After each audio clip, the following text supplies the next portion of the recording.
So I want to talk about this Luigi character. And I know what you're thinking already. No, I'm not going to do some bad joke about Super Mario or whatever. I'm not going to talk about how his princesses in another castle or say anything about getting to level 2036 or anything like that. I may have a weakness for humor that is not funny, but some jokes are just, come on, man. I'm not that bad, right? Honestly, though, the real reason for it is just, heck it, man. I'm just exhausted. Honestly, you guys have no idea how busy my life is. I am nonstop moving all day, every day. So much so that I didn't even adjust my camera. See what I mean? Like, anyway, camera's adjusted. Do you know what it's like though to leave for work before the sun comes up, then get home way after it's down again? It's messed up. Anyway, this isn't about me whining. It's about Luigi Mangion. And I think, look, we could go into a whole big thing, right, where we analyze the guy's eyebrows and speculate on whether or not he actually murdered the CEO of one of the most parasitic conglomerates in the entire history of parasitic conglomerates, right? We could do that, but it would only be speculation. And while that's fun sometimes, I don't know. I think there's a solid fact that we should talk about instead. And that is Luigi Mangion is becoming a symbol. And the natural question that this raises is, a symbol of what? He's a symbol of discontent, anger, and confusion in the American people. He's a symbol of the end of capitalism, of the end of the period of white picket fences and 2.5 dogs and a kid, or whatever the hell you chop in half. I don't remember. Did you guys see though the last episode of Saturday Night Live? I mean, you probably didn't, right? Saturday Night Live hasn't really been funny since Kenan Thompson was basically the entire show, but I guess they still do it. I don't know. And they still do Weekend Update and all that, right? And so they're doing that with Colin Jost, who is no Norm Macdonald, by the way. God rest his eternal soul. And Colin Jost, he mentions Luigi Mangion, right? And immediately applause just ripped through the audience. And this part's important because the way this out of touch McMansion living celebrity reacts shows the deep class divide in our country. He was visibly taken aback. He didn't know how to react, right? And it is Saturday Night Live, so he has to try to be funny, which is apparently all they can do these days. But the way he does it, that's another symbol. He kind of sort of sardonically goes, "You're cheering for justice, right?" And here's the thing, Colin Jost. They were. They just don't look at justice the same way you do. And look, I'm not here to say that propaganda of the deed is good, because it's not, right? This scumbag that Mangion allegedly killed has already been replaced, right? It's an entire machine that we need to fight. And taking one person out of the machine doesn't really matter in the long run. We have to smash that entire machine, and we have to build a better one in its place. But that little segment on Saturday Night Live, it says everything about our society right now. 20 years ago, that wouldn't have happened. You think Timothy McVeigh got cheered when they did sketches about him? Or David Koresh from Wacko? Or the Ruby Ridge people? Nope, nope, nope, and nope. But Mangion did. And we need to pay attention to this, right? And we need to pay attention to everything else going on right now and how it interconnects to this symbol of America, right? To the almost folk hero status of a man who allegedly killed a scumbag CEO. We need to pay attention to the comment sections of Ben Shapiro videos where he's defending that corporation. And we need to watch his own audience tear him to shreds. We need to pay attention to the way the media spins it. We need to watch what appears to be a show of force as they have basically an entire SWAT squad escort this guy from his cell to court. And we need to think deeper and ask if it is really a show of force or if it's an admission of weakness. What kind of strong state would need to worry about a single alleged murderer like this? What kind of strong state would need to make a media carnival out of it, out of the trial, and politicize it the way they already have? And how does the media treat Mangione anyway? Right? They try to use him as a wedge, like they do everything. But is it working? I point you to Colin Jost's response and the comments to Ben Shapiro for your answer. Look, the American people are ready. We're reproletizing, reproletarianizing. We're suffering. We have record rates of depression and suicide and anxiety and debt, and people's standards of living are dropping like crazy. What began in the 70s hit a new point of crisis in 2008 and then again in 2020. And now people are discontented, angry, and confused. And now there's a symbol of that discontent, that anger, and that confusion. And what happens alongside this? Not even a year after a real communist party is formed in our country again, we get new bills literally telling insane anti-communist lies to our children in schools. The government deciding that they must lie to our children because the youth are getting too close to communism. And these aren't just any lies. Sorry. Look, I grew up at the end of the Cold War. I heard some insane stuff. But this stuff, it's literally Black Book of Communism level ridiculous. Nazi propaganda level ridiculous. And they are shoving it down our children's throats because they're scared. And I look at all of this and I say, there is chaos under heaven. Everything is excellent. The Communist Party is coming and there ain't a damn thing they can do about it. High Sheriff Hazard is a hard man to be. High Sheriff is his only plan. He digs through pockets, takes what he can, for he's High Sheriff Hazard. He caught me one evening and here's what he said. You look like a Russian, you look like a red. And if you're fond of your skin and your head, beware the High Sheriff of Hazard.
What's up, everybody?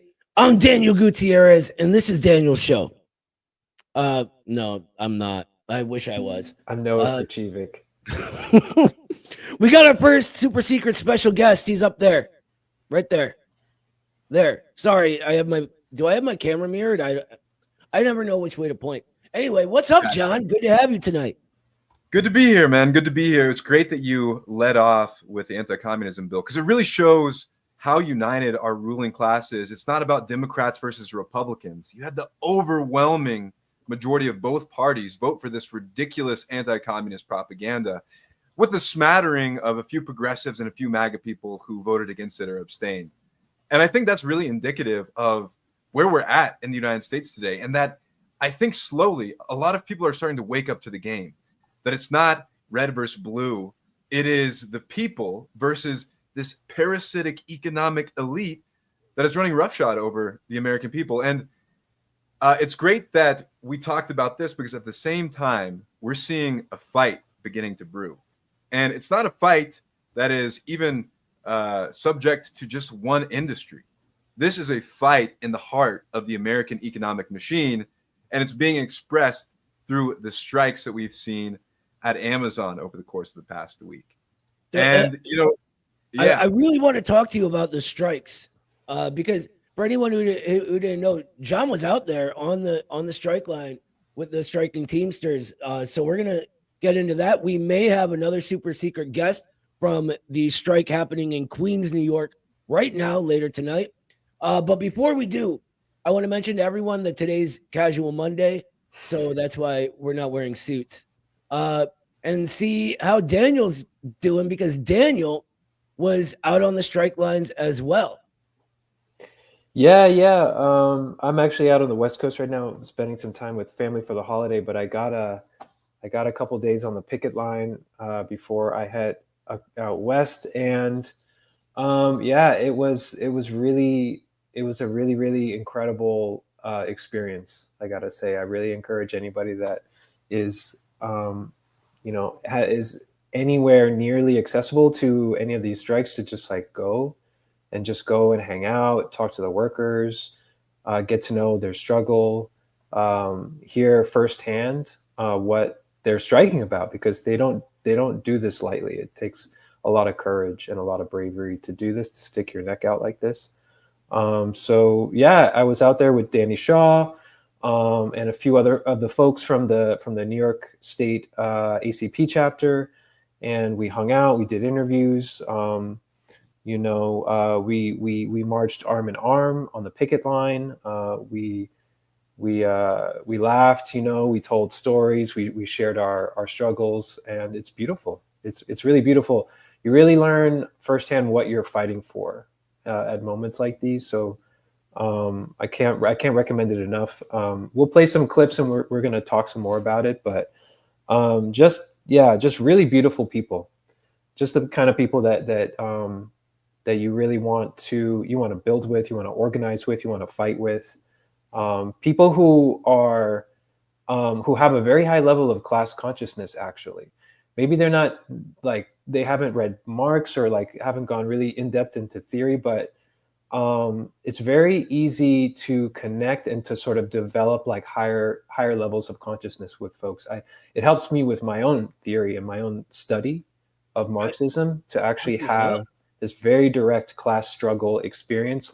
Physically, this person is telling me, they're shaking me. They're like, Daniel, this is so messed up. You have to hear what I'm going through. And just the way that we can get into it more, but just to touch on it, Amazon is really, there's an expression in the UK, because I lived in London for a couple. They're really taking the piss, as in they're really they're playing very, very carelessly and loosely with people's livelihoods. Yeah. And all this stuff is going to start to come out, and people are going to start to realize what Amazon is doing. How could they not? Look, I want to talk about one thing before that, and that is people going to the strike line, right? Now, this can be awkward for a lot of people, right? You're showing up there, you don't know anybody. And by the way, ACP had an all hands executive order, anybody who could go had to go. That's what we do, right? And I think it's sort of telling the way, I mean, I've done this with like leftist groups in the past, and I see what happens now. There is a very marked difference between the way the Communist Party helps out and goes to support these strikes and the way these sort of liberal left groups do. Because you see what when they do, and I don't mean to bag on them. I kind of do, but I don't really. They cordon off into their own little thing where there's like 3 or 4 of them and they talk to each other. And that ain't the case with ACP. You see any of the videos, it's always a Teamster guy wearing a Teamster hat next to a guy wearing an ACP hat, right? And that's because there is a class divide in this country that runs through everything. And the ACP is simply a proletarian organization where these left liberal groups are middle class. They don't have the same culture. And that's fine, right? Like the middle classes can have their culture, but it's very evident in the way that it's always an immediate connection with the Communist Party and not for these other groups. I don't know. Was that what you experienced when you were over there in Colorado, John? Yeah, definitely. And like you said, I don't want to bag on the groups that are making the time and directing their members to go out and support unions too.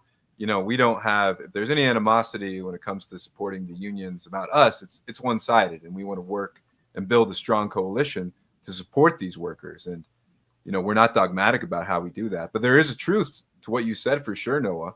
I mean, it's like we're a small and new party, and we don't even have that many resources.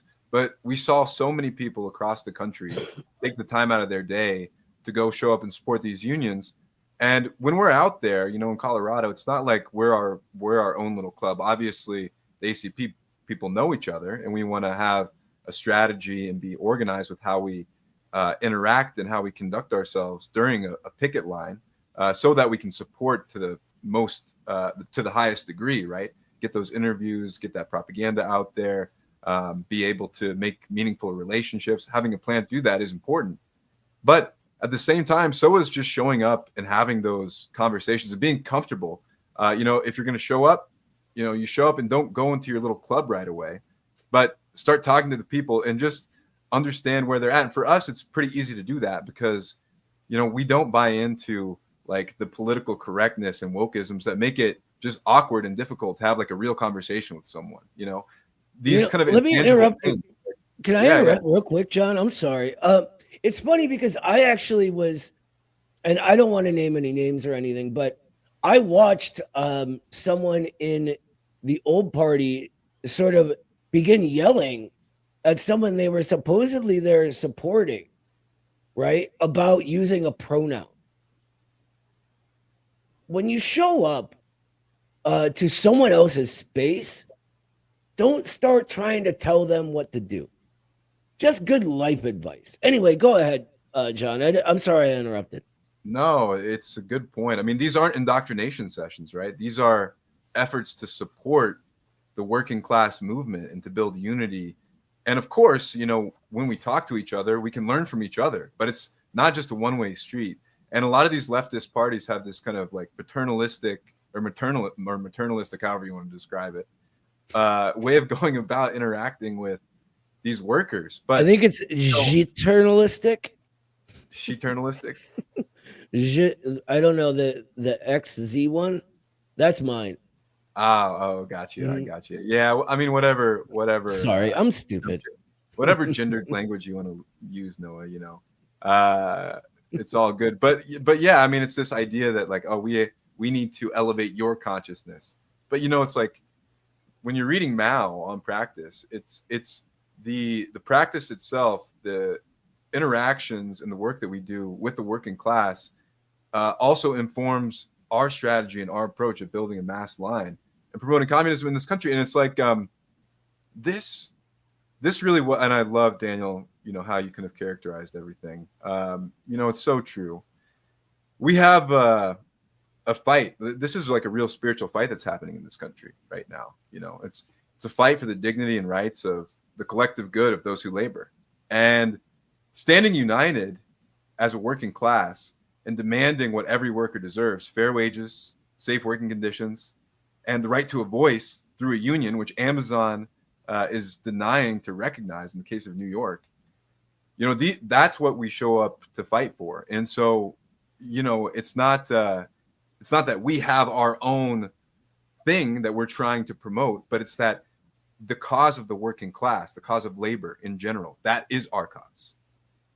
100%. I want to get, we had a couple. Popers with the 5. Thank you, brothers. Popers is one of the foundational parts of the Midwestern Marx Institute. For anyone unaware, we're a completely people-funded institute. Every single dime in our budget, despite what liberals on social media will tell you, does not come from Putin, and it does not come from Hamas.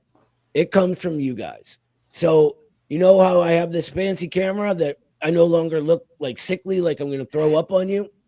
That's because of you. Thank you. If you got it, we really appreciate it. Battle Cossack with 50 Argentinian bucks says he saw a TikTok that claimed that Marx never worked in his life and that he only wrote Capital to justify his laziness. This is ridiculous. The sources, trust me, of course. Marx had so many jobs, working for different newspapers. He wrote for the Republican Party newspaper in the U.S. You can look up his tax record here in the U.S. Wild. I don't even know what to say about those kind of things. Popper said ACP Colorado leads the way, by the way. I didn't want to forget that. And this one isn't a super chat, but Noah Allen asked a good question. What can those not in areas with active Amazon striking do to support it? Noah, if you're in the party, talk to your chapter executive and see how you guys can aid another chapter that is in one of those areas. If you're not in the party, I would suggest calling your local Teamster local and asking them how you can help. I guarantee you they will give you some options. Definitely. And yeah, to accentuate that point, Noah, it's I think a lot of people were kind of maybe confused because there was 7 facilities where there were formally strikes happening, right? Where the National Teamsters announced strikes occurring in New York, Atlanta. There was 3 locations in Southern California, San Francisco, and then Skokie, Illinois. But then in a lot of these locals, there are also still picket lines that were happening. And this was actually the case in Colorado where there wasn't formally a strike, but the Teamsters showed out. A lot of Amazon, current and former Amazon workers showed up to support, to get the word out there and go up on the picket line, hand out literature to the people at those facilities about the possibility of starting a union and what the Teamsters offer. So a lot of that wasn't front page news, but to just bolster Noah's point, definitely reach out to your Teamsters local for sure. One of the biggest Amazon warehouses in the country is in Cleveland, Ohio. Not on strike, not unionized. But I don't know. I got a feeling that this ain't stopping today. I think Chris Smalls, who, by the way, got robbed by the Radlibs. They did him so dirty. And if he ever hears this, that's messed up what happened to you, brother. And if there's anything we can do to help, let us know. But Chris Smalls and the Staten Island ALU began as a very small thing. And look what it started. This is nationwide now. Amazon cannot put the rabbit back into the hat. They can't. It's impossible. It's gonna happen. And you know what's really crazy? And I just heard this, so I haven't had a chance to verify it. I heard Jeff Bezos is getting married this weekend. Think about the millions and millions and millions of dollars that this scumbag is going to spend on that while his people are turning hoses on workers in freezing cold weather. What do you think, Daniel? The kind of, I think that what's really important about this is that this strike will hopefully expose to a lot of people like the nature of the exploitation and the sort of the legal games that Amazon plays with its workers. Amazon uses what's called the DSP system. It's a delivery service partner system, to manage like a huge chunk of their drivers. Amazon has like something like 280,000 drivers nationwide. Yeah, So, they're the third largest employer in the country, if I remember correctly. yeah, like it's below totally like wild. Walmart and something else. Yeah, exactly. And so they have all of these people. They're driving in vans that say Amazon. They wear Amazon uniforms, but apparently on paper they don't actually work for Amazon. And so Amazon has no liability. It shields them from liability if there's any accidents, whether it's affecting the workers or someone else that could be involved in an accident. They don't have to pay any benefits. And if the workers decide to try to unionize, they can just pull the rug out from them. They can pull the plug. So these subsidiaries, cutouts, whatever you want to call them, they're extremely corrupt. So, and then on top of that, what you have is it turns into an extra layer of exploitation. So these workers work for all these little companies. They have weird names like Pure Deliver, Cornucopia. These are a couple of the DSPs that operate out of the facility in Queens. And they're extremely corrupt, and the just the disrespect for the workers is really, really disappointing and sad to hear about. And I spoke with Fleming. He's an older gentleman. He's been a freight driver for about 30 years. He used to work for a company called Yellow Freight, which did all the shipping and logistics for actually Home Depot and Walmart. It's a 100-year-old shipping company. Mm-hmm. They actually went under last year. And so now he's working for Amazon. And I mean, this guy, I mean, when you hear him talk about it, I mean, some people say like, well, the Amazon drivers, it's hard to unionize them because, it's not a job that people want to have for their whole lives. I mean, Fleming is, when he talks about his work, he has a lot of pride in it. He considers himself a professional driver. He That's takes hard pride in work, man. You have to be good at that job. To follow those regulations, never get in trouble with the law, never hit anybody. Because the second that you get a strike on your driving record, you're toast. Your career is toast. So to be able to do that for as long as he had, I mean, this guy should be making a lot more than $22 an hour.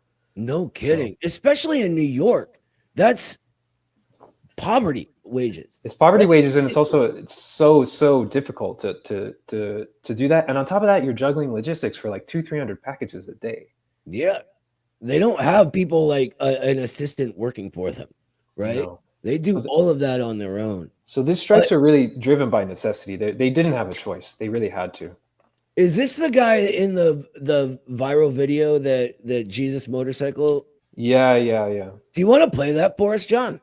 Yeah, let's play it. This is a great video, guys, and it'll be good for folks to see, like, these workers in their own words, what's really happening, what their life experience is like, and how much of a drain it is to do their jobs at a high level and then not get the recompense necessary to just recreate their work and provide the basic necessities for their family. So let's take a look. This was a great video. This was one of my favorites. Oh, hold on. We got to put it up so you can actually share your screen. Oh, let's see. Here, Daniel, I'm kicking you off because I forget how Eddie does this. You're good. Oh, there we go. Okay.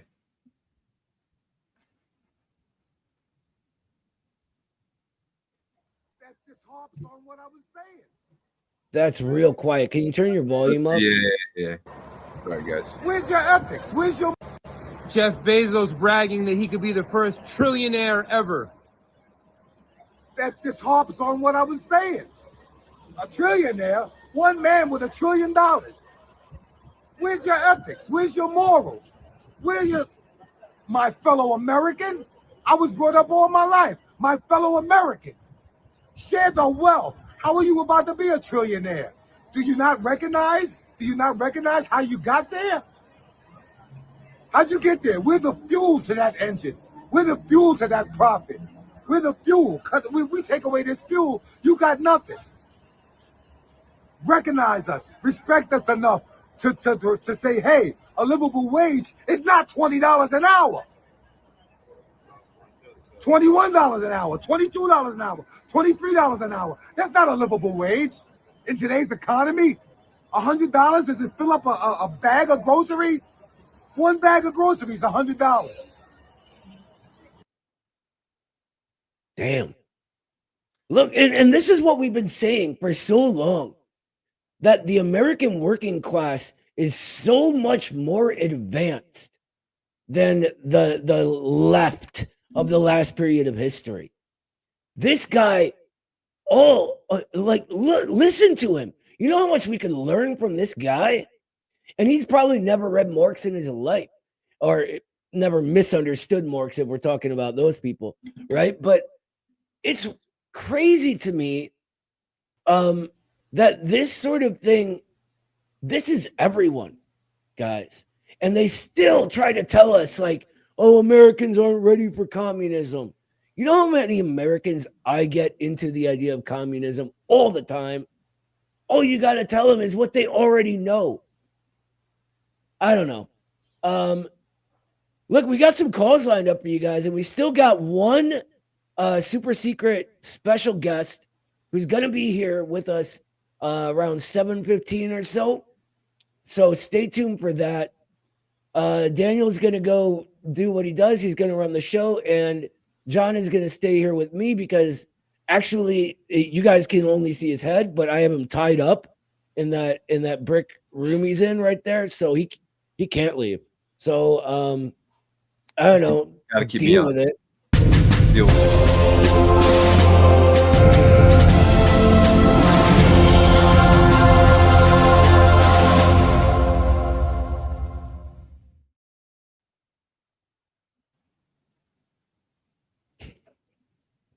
I'm stupid, man. I don't know.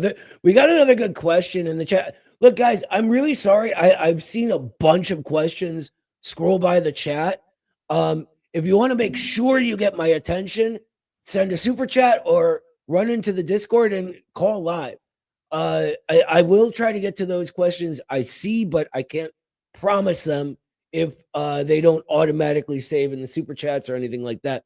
But Eric Workman says, good afternoon, Noah, Daniel, and John. Could you recommend readings to start with? Thank you for your time. Now, I'm assuming he means with Marxism. And I have a sort of standard that I give people. What do you think, though, John? Well, it's really case dependent. You know, we have our reading list in ACP, which I think is a great place to start. I mean, you gotta, it's imperative to read the classics to understand the history of the formation of the ideology of communism and Marxism, Leninism, and the historical struggles of those times. So I think that some of the fundamental readings are critical, but I don't want to just be too, you know, for a lot of people, it might be hard to kind of enter into this jargon and writing style from a different time. That is kind of hard to access if you don't have a little bit of a foundation built up before. So I always like to, you know, for me, when I was getting interested in communism and Marxism, Leninism early on, I remember reading Black Shirts and Reds, and that clarified some things quite a bit for me. You know, I think that we find a couple of points of disagreement actually with Prentice's analysis back then, or things that need to be updated or adjusted. But that was a good one that I think explained the role of U.S. imperialism, what, you know, fascism is fundamentally.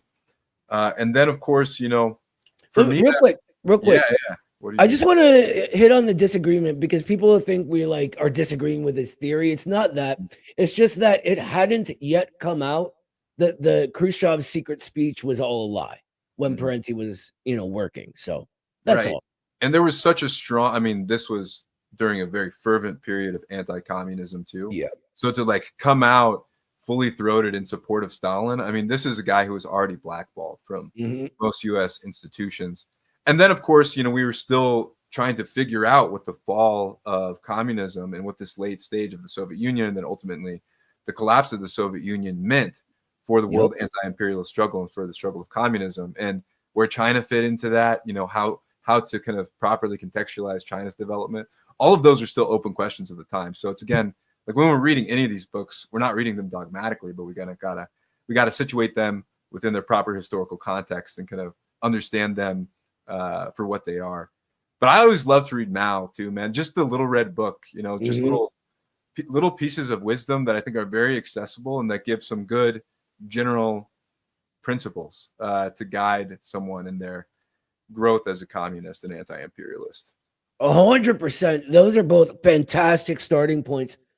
I spent the better part of 2 years developing a basics of Marxism curriculum that we offer courses in at the Institute, which we're going to be running again soon, along with a course I'm developing to cover all 3 volumes of Capital, which will be a lot longer of a course. Like, that course is literally going to last at least a year. But anyway, the first thing I teach all of my students is to forget every single thing you've ever heard about Marxism, positive or negative. Forget it all, because we are coming out of an era of deep falsification and distortion. And the only way to learn is to begin by understanding that learning is also unlearning. In order to learn this new thing, you have to be unlearning what you previously thought, right? And so I begin people with a very, very easy, short essay by one of the greatest Americans in all of history, William Z. Foster. That essay is called the Basics of Marxist Socialism. And it's in a book of his called The History of the Three Internationals. It's hard to find a PDF online. So, and far be it from me to promote like ultra lefts and things like that, but Banned Thought has a version that's very good. Give the website time to load because it's old and run by old ultra left, so they don't know the internet. It will load, just give it a minute. But after that, I go to another essay by Lenin called 3 Sources and 3 Components of Marxism. And these 2 essays combined with, trying to get rid of your preconceptions, they will sort of give you a foundation like, oh, wait. The way they're talking about Marxism is not what I've heard at all, right? And so from there, we go to Engels's Socialism, Utopian and Scientific, and Stalin's Dialectical and Historical Materialism. Those are 2 pamphlet-length works that together will start to give you a really good idea of what Marxism actually is as a scientific mode of thinking. The best advice I can give you from there is to always remember that when you read the word dialectical, think developmental. The one thing that Marxism exists to study is development. Marx himself says, and you can read this in the forewords to Capital, that no credit is due him for discovery of classes or class struggle, for describing the classes or how they struggle against each other. Long before him, bourgeois theorists had done this already. The labor theory of value, right, which is sort of, people always ascribe this to Marx. This was around before him. Adam Smith and David Ricardo knew all about exploitation and wrote all about it. What Marx did that was new, and he says this, is to say that the form class struggle takes is only wrapped up in particular phases of social development. So the proletariat and bourgeois struggle comes out of a contradiction existing already within society that arises with bourgeois society and bourgeois production. Yeah, that's what I would say. Yeah. Thank you so much for one of the best questions. I wanted to add something in there, Noah, just real quick. Fantastic summary and recommendations. But well, the other it was a summary anyway.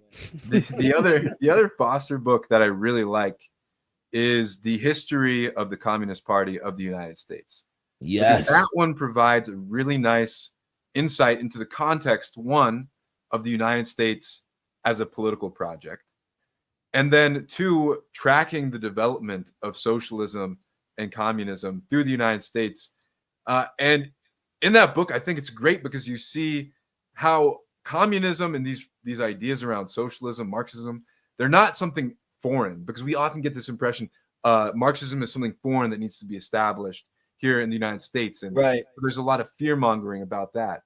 But it's actually as American as apple pie. I mean, a lot of the very early Marxists who were corresponding with Marx and Engels themselves in the 1960s, lived in the 1860s.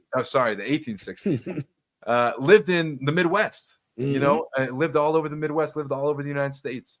Joseph Weydemeyer, one of the Absolutely. largest collaborators of Marx and Engels, Joseph Weydemeyer, was a Midwesterner. We have such a rich, long revolutionary tradition in this country. Look, one big rule of thumb: if the New York Times is saying it, don't believe it. That's real simple. We all know that, right? So when they put out the 1619 Project that tells you that all of America is evil and tainted, and we must, prostrate ourselves before the throne of purity, and it's been tarnished and blah blah. From the beginning, this country was founded fighting against colonialism, and all through its history, there are people's struggles against the ruling power. And Foster does a great job of laying that out. Have you ever read his outline political history of the Americas, John? No, I haven't read it actually, Noah. That was really good. He has Yeah. another good historical one that's the history of the Negro people in America, which is brilliant. Absolutely.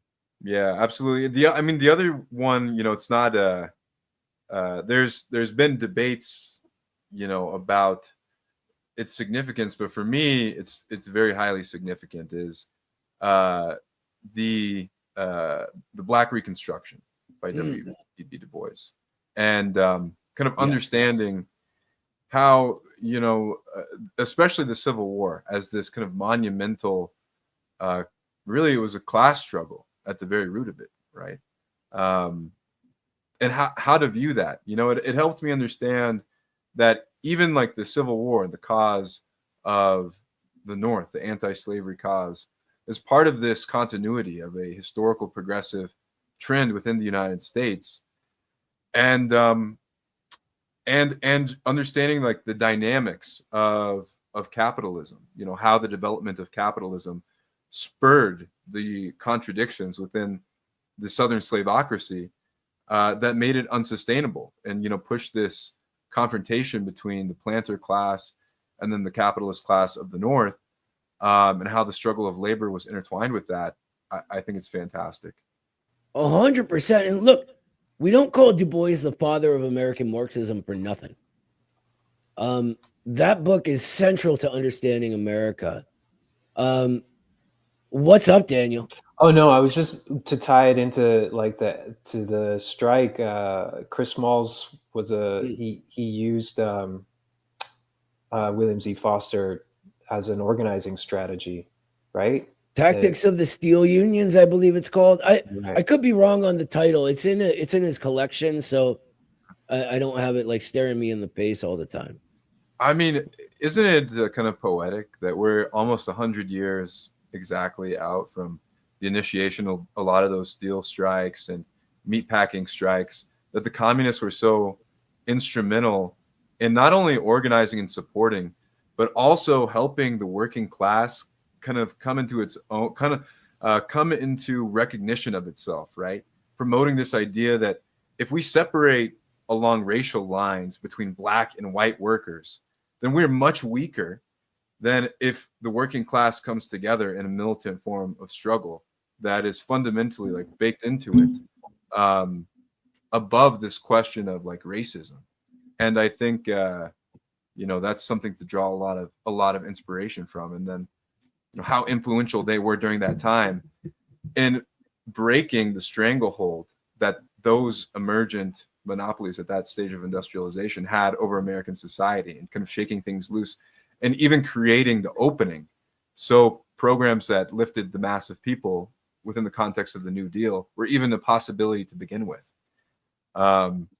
It's I think that we can learn a lot from that era. And today I think we're poised even more than they were 100 years ago to create something that is truly monumental, because even more today than back then, it's like we are, as a working class, united in this collective organism that is bonded by the monopoly, control, and domination that our financial institutions have over society, over the media and products that we all consume, that we all are forced to consume, the delivery services and things, the digital production and things like Amazon, right? That we're all, all being forced to kind of shift ourselves into this collective organism that is putting us more or less in the same position and the same experience. It's wild. It's funny. Lenin comments on experiencing the same new forms of the same old crises, and Stalin does this too. And in my book, which, by the way, guys, big update on my book, I'm on my 12th rewrite, right? Literally 12 rewrites. I'm not joking. It's now separated into 3 sections, right? 3 sections. There's clarification of Marxism. There's the American trajectory, or how the American people become a people. And then there's reproletarianization. I just finished the 2nd section this morning on the American trajectory. So, hopefully it'll be out for you very soon after the holidays. I'm really excited to finally get this thing published. But the American trajectory goes over this, right? And how we're experiencing the same sorts of crises on this higher level of development that were in the last period of a crisis of capitalism. The issue is capitalism is no longer at the same stage. So unless you have a Marxist understanding of form and content, right, of universal in particular, you can't really grasp what's happening. You see all of these dogmatic fake Marxists talking about how, oh, the USA isn't Russia, Noah. It's like, no shit, dude. We know that, right? But capitalism goes through these crises, and we can't treat the USA of 2024, which is fully financialized, right, at a point where the MCM circuit is no longer the primary means of accumulation. They've changed to MM, and we can't treat these as having the same form. What they have is the same essence, the same essential content, right? And to get back to the different forms, the way we are exploited in 2024 has expanded past the proletariat. In the imperial core, we fought and won middle classes away from the ruling class. That is a gigantic victory that people don't understand, because they try to view how our modern society works as if it's, England in 1862, which Marx was describing. It's not. Right now, think about this. One of the ways we're exploited, one of the major ways, is through an endless process of the creation of money, right? Through creating debts, right? They create treasury bonds, loan them to a bank because this bank wants to invest in whatever. So they create a bajillion treasury bonds, whatever it is, right? At interest, of course. And then the bank only has to keep 1 billion of those out of the, a bajillion that they got, and they can loan the rest out, but they don't even loan that money out. That money never, ever goes into their account. What they loan out are basically IOUs, right? And when they do that, it expands our money supply by however many billions they have. And this debases the value of the money that's already in our accounts, right? So we're not even working and getting exploited, and they're stealing from us. Every time they want to do some project, every time they want to send more money to Nazis or genocidal maniacs in that big country that sits around Palestine, right? Anytime they do that, they steal the value of our money from us. And this is the form of exploitation that is rampant throughout the reproletariat, as I call it, right? Now, I don't want to give you guys a big lecture on reproletarianization. I literally just did that last weekend in Chicago. So check out the video of that if you're interested. It was supposed to be on reproletarianization, but because you really need to grasp the Marxist view of these things before you can understand how classes have changed, it was like a 2-hour lecture on Marxism. Anyway, this is supposed to be a call-in show. Shit. That was good. That was good, man. I enjoyed that. I mean, it's like we live in a world today too, and we've talked quite a bit about the significance of debt, where all of this debt means that our ruling class, the financiers, the creditor class, has an unbelievable historic amount of leverage over the American economy. And what's this produced? It's produced a form of socialism, a social planning, but that is guided directly for the increase in profits as its main and central objective, even to the detriment of things like innovation. If people will talk about, oh, capitalism has spurred innovation, so on and so on. Well, tell me why it's countries like China that are leading the way in some of the new and emerging technologies. I mean, you see the United States has really sunk a lot of its innovation and capacity into our military industrial complex, of course. And so you see a funny discrepancy in countries like that between the United States technological innovation when it comes to military drones, but the presence of, drones for shipping or things in civilian or commercial life that could make things easier and more efficient. It's not really that apparent. And in countries like China, you're seeing these massive drone shows, delivery services using robotics, all of these things. China, like any like moderately sized city in China, looks like a science fiction novel to us. Like, I don't think people understand how decayed our country has become. Go ahead. Sorry. Yeah, and so it's just the point about that our system, this fixation that we're tied to this ideology of capitalism, which again I describe as really just is socialism for the purpose of profit, actually is a fetter on the development of our communities and our civilization as a whole. It stops our technological development. It stops the progression of the American worker. It imposes things that should, it imposes a reality that should not be the reality, given how productive and efficient the American worker has become over the last several decades. I mean, under these circumstances, the American worker should have to work half, a third, maybe even a fifth as much as they're actually working. We should be at 3-day work weeks and 4-hour work days right now. We are so insanely efficient, and AI is destroying every sense of competition with it. Anyway, John, hop in the live Discord, you tech illiterate. I don't know. I got nothing, but hop in the live show Discord, brother. All right. Let's go.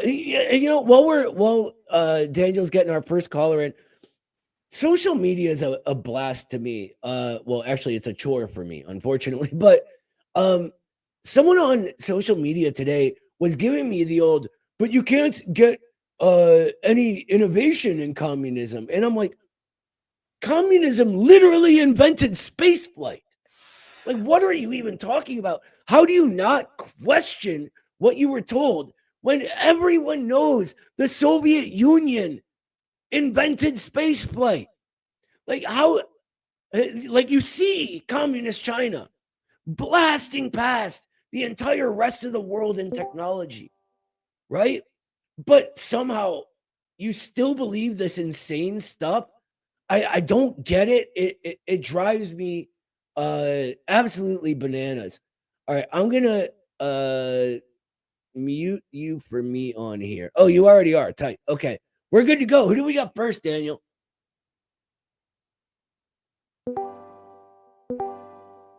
Hey, y'all, we got Frederick on the line from Arkansas. Hello. What's up, Frederick? How you doing tonight? Doing good, man. How you Excellent. been doing? We're good. Getting ready Yeah, for so Christmas. I got done reading the critique of the Goth program, and yeah, I'm still reading Capital Volume 1. Excellent. Oh, 1 second. Mac with a membership. Thanks, brother. We love it. Mac is a very close friend of the Institute and the show. And I believe he's going to be with us next week as we tear to shreds the mythology of anti-communism.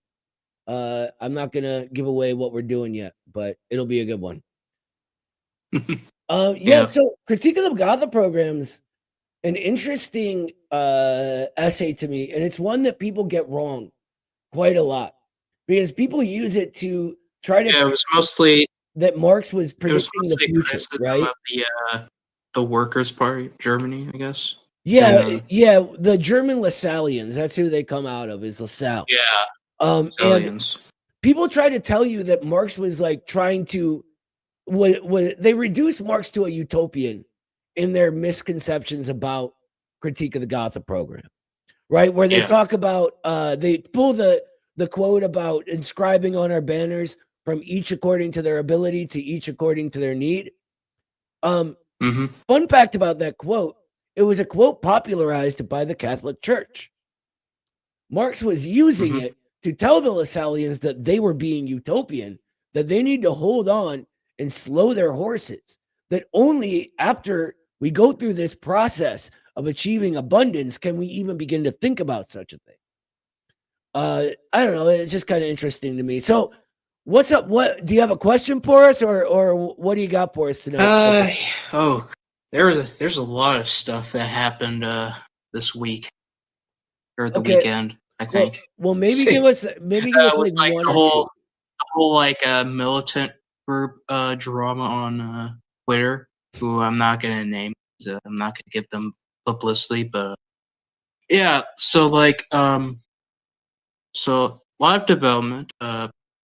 So Trump has came out and said we need to take Panama back. Yeah. Real quick, I want to get your thoughts on Panama, John, but I want to discuss one other thing Trump recently said. Because let's face it, ACP controls the discourse. Trump is now taking his cues from us in the annexation of Canada. I've said it for years. Canada is Michigan too. No, I'm just kidding. We love our Canadian brothers and sisters. They're awesome, but there needs to be a Pan-American project. There just does. What do you think of the Panama thing, John? Yeah, well, it's clearly a signal that Trump's foreign policy is going to be pretty oriented around keeping Latin America and South America under the thumb of U.S. imperialism. I think that that's where the deep state smells blood in the water. They know in the prior Trump administration that it was one of his favorite things to demagogue were our brothers and sisters from South and Central America and weaponizing sanctions and the other instruments of U.S. imperialism that direction. So I think that's kind of what it speaks to. It also speaks to the prevalence of BRICS, the growing strength of BRICS in that region, particularly with countries like Venezuela. We've talked about this at length, but we're looking at countries like Venezuela and Cuba as being some of the primary targets in the first part of the Trump administration. So everybody should be keenly aware of that and all of their designs on Latin America, including Panama. So I'm looking at it within that context. I also see it as an open declaration of contradiction. Trump has tried to pass himself off as a peace candidate.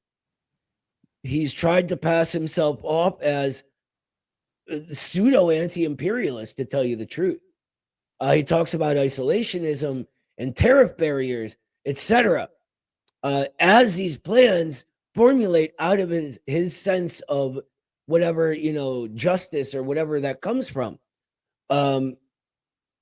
He's recognizing that you can't do that a tariff barrier for the US in 2024 is only going to make his base hate him, because it's only going to damage our standard of living. Yeah. In order to take from the other imperialist nations, he's got to take something from the anti-imperialist ones, because it ain't going to come from the US people. That it just ain't there anymore. And so I think it's a recognition. Yeah.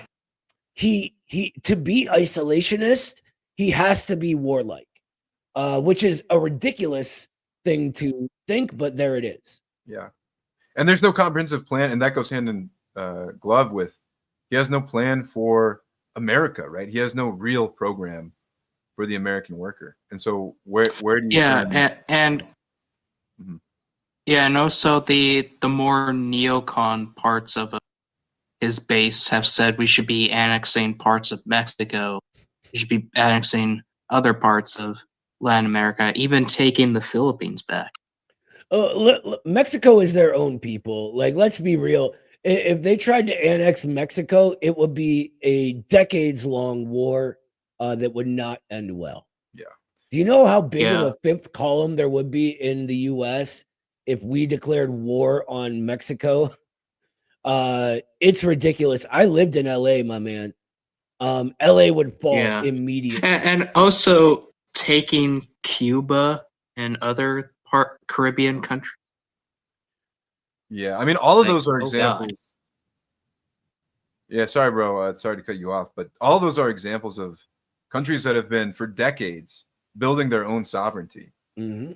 And that's where there's a difference with Canada, which still has the remnants of its European overlords that are staining its country, and where it's fundamentally linked to the United States, although it hasn't completed its process of sovereign development that the United States had in 1776, which, since we've ceded to this international financial elite group of parasites.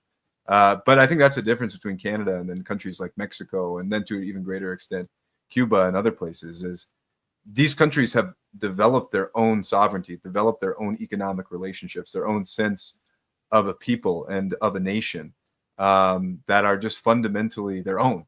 And I think that that must be respected. 100%. Yeah. You got anything else for us tonight, Frederick, or was that it?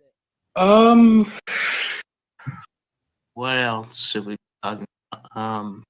I could feel Oh you yeah, wanting so to I talk think about the Jackson drama, and I- Hinkle. What? Oh, Jackson. I think Jackson Hinkle said that next month there will be new members added to BRICS, and a lot of them are from Latin America, including Cuba. The BRICS is the So. future. It really Yes. is. BRICS Plus Yeah. is the future. If the US wants to survive the coming century, we need to begin BRICS currency swaps at the very Yeah. least. And we also need to start taking notes of their successes, because for far too long we've just been like, no, we're not going to take notes. We're just going to do our own thing. Yeah, that's gotten us here. You know, you're right. We should be able to learn from other countries while Like China. precisely, while still being American. You know, learning from China doesn't mean we're importing China to here. Anyway, thank you so much for your call, Frederick. We always love talking to you, brother. Have a great Christmas and a new year. Yeah, you too, brother. Thanks, Frederick. I want to say one more thing about Jackson while Daniel's getting the next caller lined up. There was recently a humanitarian mission to the Donbass that the Communist Party of the Russian Federation organized, and the American Communist Party was very proud to play a role in that with them.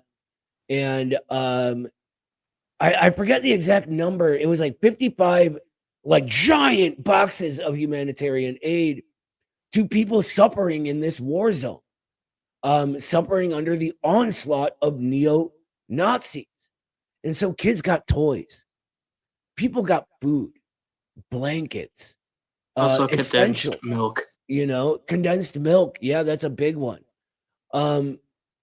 It's amazing to me that we were. It's just I'm honored to be able to play a small part in that and help facilitate it. Yeah. Good work to our international comrades. Hopefully, we can continue doing the good work as Americans. Absolutely, brother. Take care. Have a great a great Christmas. That's fine, Daniel. Bring on another caller and we'll just wait. Sounds good. We got Ed Roy in the house. Ed Roy, let's deal with Jeff Brownell sent a super sticker for $20. Thank you so much, Jeff. You are amazing, as are all of you, but Jeff's just a little better. I'm just kidding. What's up, Ed? How you doing, brother?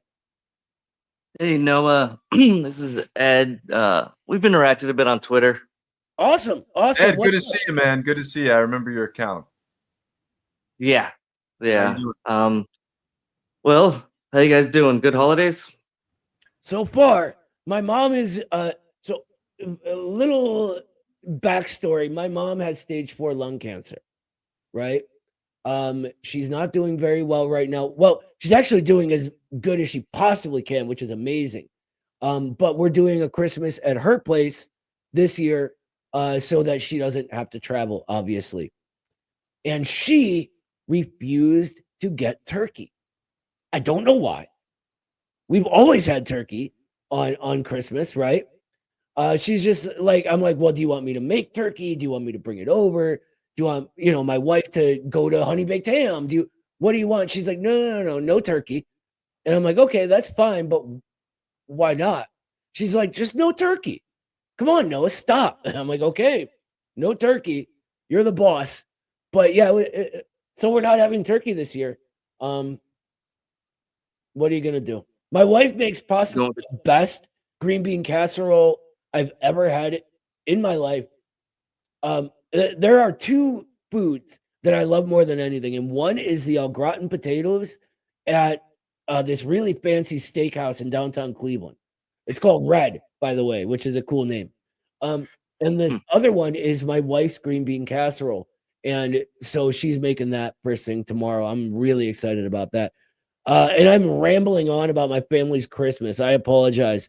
And you added one of your capitalist proclivities, which is a nice steakhouse. Dude, I don't know if the audience knows that about you, but after we tried to go to a nice steakhouse after the first convention of the party in Chicago and completely failed.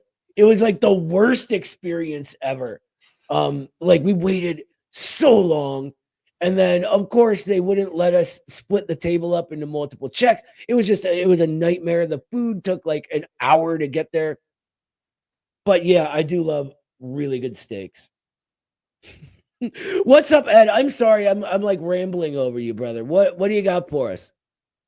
But you didn't answer. You said no turkey, but are we gonna go with a ham or a goose? Yes, ham. We're doing ham. Okay. Fine Yeah. ham abound. Yeah, Anyone who grew up in the 80s and 90s would get that joke. Yeah, I like me a good ham. Fine ham abound. To get to Marxism. What do you want me to say? It's good fucking ham. Sorry. Does nobody watch Kids in the Hall, or did they not? It's like one of the funniest shows ever. Yeah, I didn't watch much of it. I can't help you there, man. Is that one of your old man things or what? Yes, it was like late 80s, early 90s sketch comedy from Canada. I'm familiar, Dave Foley, and they were really funny. There were a couple communism bits that they did because that was when the Soviet Union was around. That was really good. But yeah, look up on YouTube, Kids in the Hall, Fine Ham Abound, and treat yourself. It's a good one. Well, I am Gen X millennial, Daniel. Anyway, what's up, Ed? Did you just call to ask about our Christmas plans? No. Recently, you had mentioned that you consider yourself, and I think you put Carlos Garrido into this category as well, as Orthodox Marxist, Marxist-Leninist. And you referred to Haas as being heterodox, I believe it was. And I thought that was interesting. I hadn't heard that terminology applied to Marxism before, so I thought if you could elaborate and maybe mention some writers that fall into the heterodox category that might be worth looking into. Yeah, if you could just elaborate on those concepts. Yeah, sure. So, just to be clear, I only mean orthodox in this context, where we come out of like the Soviet tradition, basically, and the American tradition, obviously, of Marxism, Leninism, where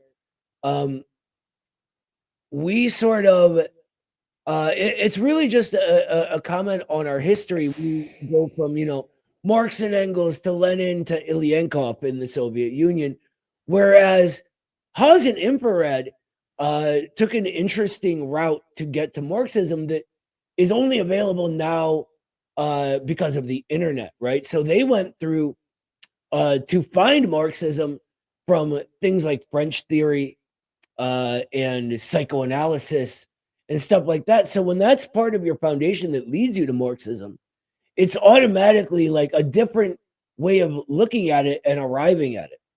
And I think it speaks to the strength of what Marxism is, that we were all sort of looking at the same phenomena in society, commenting on it in a similar way, but coming from these different directions, right? One of the first times I talked theory with Haas after we met, I was explaining to him what reproletarianization was, and he's like, dude, this is so crazy that you guys have sort of like thought about these same things we're thinking about, just in a different term. Like all of our terminology is out of the Soviet school of creative Marxism.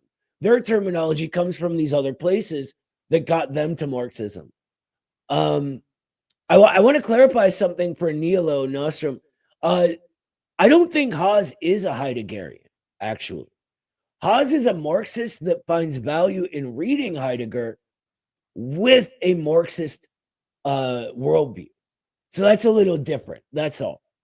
I don't want to walk on you here, Ed, but I'd like to hear John's opinion, because John is always so immersed in geopolitics that people forget that he's got a really sharp Marxist mind himself. So I want to hear your thoughts on it, brother. Yeah, I mean, it's been very interesting to see. I think you characterize it accurately. It's mostly a difference of coming from different backgrounds and kind of getting to the same conclusions. Although it's been interesting to see with ACP now, all of this kind of flow together, and having both of these backgrounds from Marxism and different kind of sets of terminology used. And now it feels like we're coming up kind of with our own new common language to actually describe what's taking place in the American context.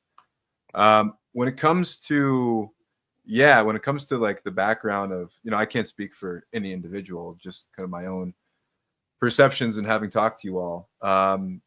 There is definitely kind of a creative track that Marx and Infrared people took to kind of get to these same recognitions around the concept that Noah laid out of reproletarianization, among other things.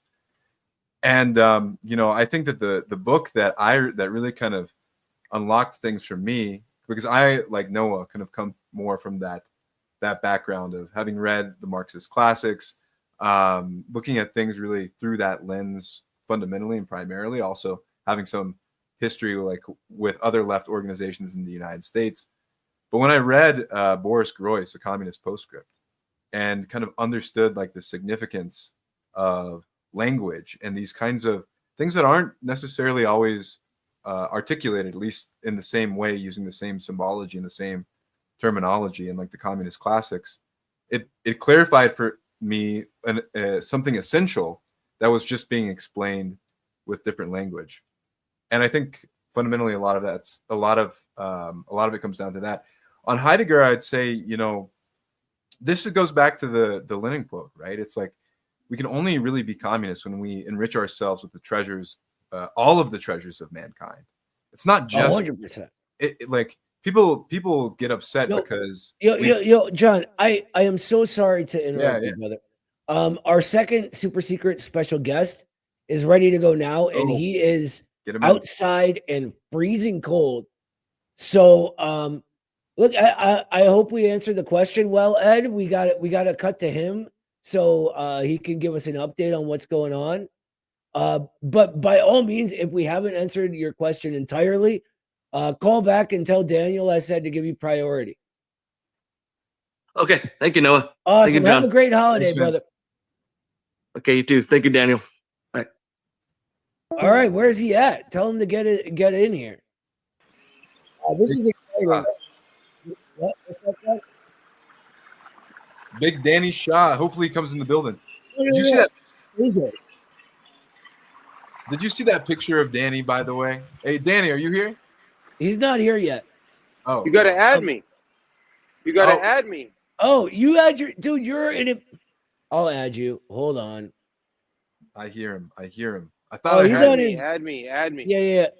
Boom. There he is. What's up, brother? Danny Shaw is live with us from the Queens, New York Amazon Teamsters strike. The Bronx. Yo, what's good, fellas? Yeah, y'all can analyze Heidegger once I have some access to weather that's a little more elevated than 20 degrees. As much as I was enjoying those reflections. Yeah, so day number 5 out here. A lot of the workers are in and out behind me. I'll kind of walk you through what the last 5 days have looked like. We're talking about 750,000 Amazon workers across the country. Of all warehouse injuries in the country, about 43% are at Amazon. Jeff Bezos, of course, second richest individual in the world with $235 billion just by himself. Tony, what's good? This is the legend right here. We live right here. This is the legend, Tony, holding it down. Teamster leader, a humble legend, like a humble legend. Yeah, we out here, bro. Love y'all. What's man. up, Thank Tony? you. Tony on Midwestern Marks. I'm on my headphones, so I wish there was a way to bring. I'll try to bring on a worker in a sec. Gustavo, you good? You want to talk now? I'm gonna give you the headphones. All right. So this is our first worker, Gustavo. Better you hear directly from one of the worker leaders. So here comes Gustavo. All right, let's go. Let's go. Okay. What's up, Gustavo? What's up, Gustavo? Yo, listen quick. Can I curse? Yes. Curse it Of up. course. I Yeah, love go for America. it. So give us a rundown of what's going on there. Dude, it's like it's been epic. The strike was successful. The organizers that I met, Brendan, Cody, fucking Tony Rosario, fucking Star Stellar cast. Excellent dudes. Great compilation of people. The Teamsters came in the cut. The unification was evidence, and we made our fucking mark. That's what's We made our up. fucking mark, yeah. That is That's what's awesome, up. So, man. if I understand correctly, where you guys are at in New York is where they started trying to turn hoses on you, right? Oh, say that again, sir? Yeah. Where you guys are at in New York is where they started trying to turn hoses on you, right? Technically speaking, correct. Yeah, it's like really, they undermined us. Amazon is a multi-billion-dollar year company. I respect Jeff Bezos for what he put together. I've seen the documentary; it's impressive. I respect the fact, and I'm appreciative of the fact that I got hired and was able to, create a steady income. So I'm appreciative.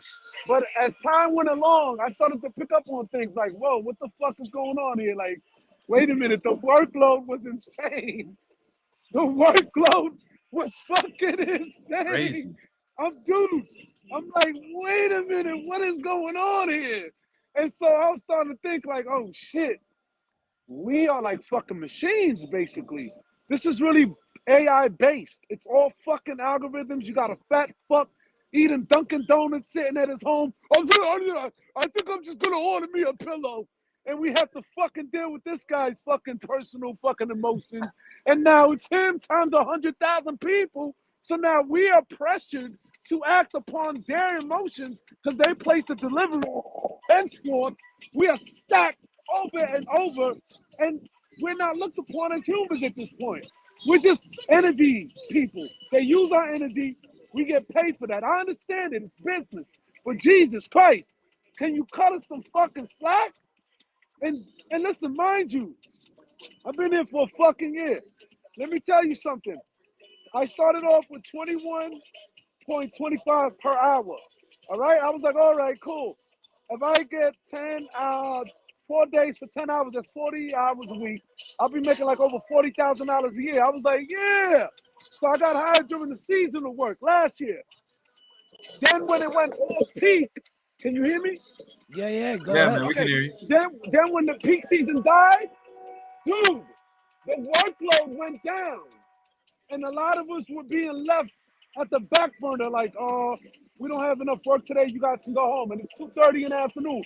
I was under the illusion or the impression I'm here getting 4 days, 10-hour shifts, and I'm making fucking plans. And no, that didn't go that way. And last but not least, I'll give you the helm. I got hired with like 30 fucking people. In the last 4 or 5 months after peak season, only 2 of us were left. It's revolving doors. They stay hiring people. And they hire anybody. There was That's fucking dudes with fucking missing teeth in here. Yo, that is exactly what they do to keep people's wages low, to keep people they keep people going in and out, right? You just get new people that just desperate for that job. They do it, and then they're like, I can't live on this, right? And they count on that. And so that's why we respect you guys for standing up and saying, no, you're gonna treat us like human beings, and we're gonna fight until you do.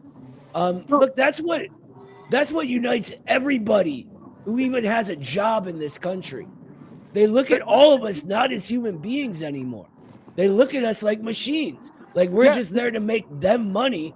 And who cares if we can take care of our families, you know? You hit it on the nose, buddy. I've been studying AI. I've been checking out documentaries, and it alludes to the fact that sooner or later, a lot of workers will be replaced with fucking automated cars. Mm-hmm. Sooner or later, there'll be drone deliveries. Sooner or later, there's going to be a big shift taking place, pal. But hey, the bottom line is, what would be, in this particular base, what would be nice for us to receive at least $30 an hour? That would be humane. Also, 1 week paid vacation. That would be humane. And last but not least, buddy, one more thing, pal. Fucking Christmas, a major holiday. Let us get paid for that fucking day. 4th of July. They said, oh, you guys had off. I asked my supervisor, I said, oh, we getting paid? He was like, no, sorry, we don't get paid on those major holidays. I was like, whoa, that's fucked up. That's sad. What's fucked up about that is like Christmas especially. It's like the Amazon workers are what make Christmas go, especially today, right? Like if you should have any day paid for, it's like what the blood, the sweat, and the tears Amazon workers have put into making Christmas a reality for millions of Americans. Absolutely. I agree. But it's yo, sad. can you tell me, man, the impact of the Teamsters and how they have helped organize the workers and what that means to have them out there? Say that again, because the earplugs ran out. Go ahead. No, you're good. Can you tell me the impact of the Teamsters, what it means to have them out there helping you guys organize?